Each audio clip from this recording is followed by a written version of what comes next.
el fondo del problema. Como vamos al despeñadero. Tenemos que buscar una alternativa distinta para crear nuevas condiciones para evitar esta catástrofe nacional. La política de justicia que genera la impunidad en este país, esta política criminal que dicen está dirigida en contra de la delincuencia organizada y en contra del narcotráfico, no es otra cosa que el parapeto, el pretexto que usa el gobierno federal para poder continuar esta campaña, esta política de destrucción del país. Por ejemplo, ¿cómo es que se involucra al ejército mexicano en labores de policía, a pesar de que la Constitución mexicana prohíbe que el ejército tenga una más de las dos funciones que tiene establecidas: defensa de la patria contra una invasión extranjera o apoyo a la sociedad civil en casos de desastre? Son las facultades constitucionales que tiene el ejército. Pero para poderlo sacar a las calles, el sedicente presidente de México utilizó el pretexto de la guerra contra el narcotráfico.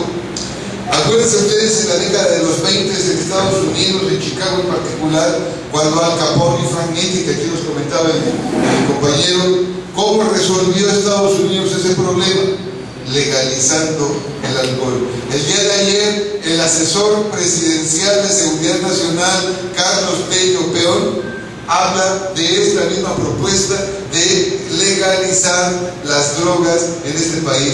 Ya hubo dos iniciativas de ley, una inclusive aprobada por las dos cámaras, que llegó al Poder Ejecutivo en el gobierno del imbécil, y este señor decidió vetar esta ley a una llamada norteamericana. Hicieron una segunda versión de esta ley para legalizar las drogas en el país, redujeron a cantidades casi insignificantes lo que podría aportar una persona sin que fuera delito. Bueno, esa ya ni siquiera fue dictaminada, esa segunda iniciativa. Yo considero que se trata de un pretexto del Estado mexicano para tener al ejército en las calles de manera inconstitucional, y no la presencia del ejército en las calles, no para combatir a la delincuencia organizada, sino acuérdense que este señor se creó una guardia pretoriana de 20,000 soldados de élite directamente a sus órdenes, como si no lo tuvieran todos los demás,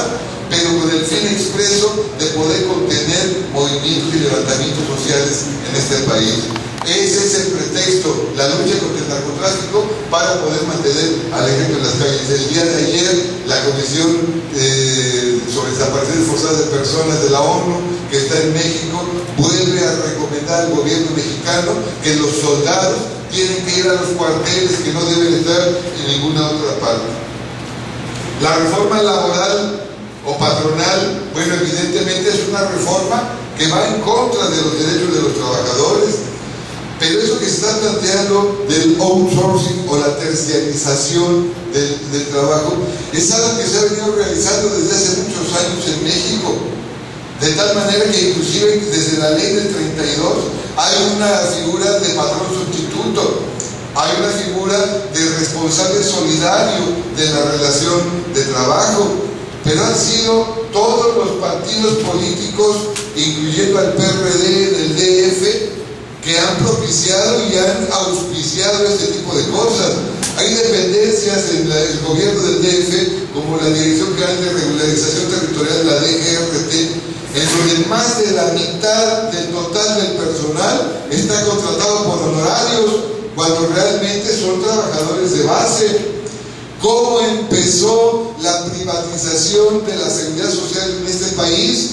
¿No empezó acaso privatizando los pies de rama, por ejemplo el seguro social? Los servicios de intendencia no fueron dados a las empresas particulares, y es el inicio de la privatización que ahora nos lleva inclusive hasta la individualización de la materia de seguridad social a través de las del SAR, las AFORE, las CIFORE, que implican la individualización y que cada quien se rasgue con sus propias uñas.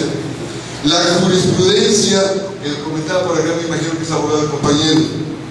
La jurisprudencia, ¿qué va a pasar? Miren, la jurisprudencia la vienen utilizando, la vía de la jurisprudencia, como una forma ilegal del Poder Judicial Federal para legislar en este país.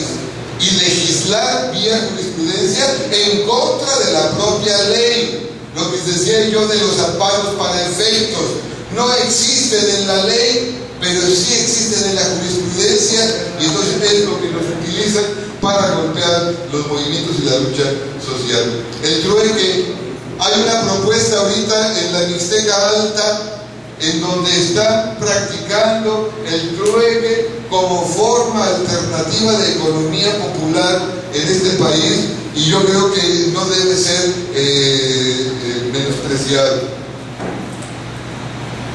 Sí, qué bueno que diga una compañera que hay que hacer una declaración en contra de los policías norteamericanos armados en México, pero fíjense que tampoco es nuevo esto.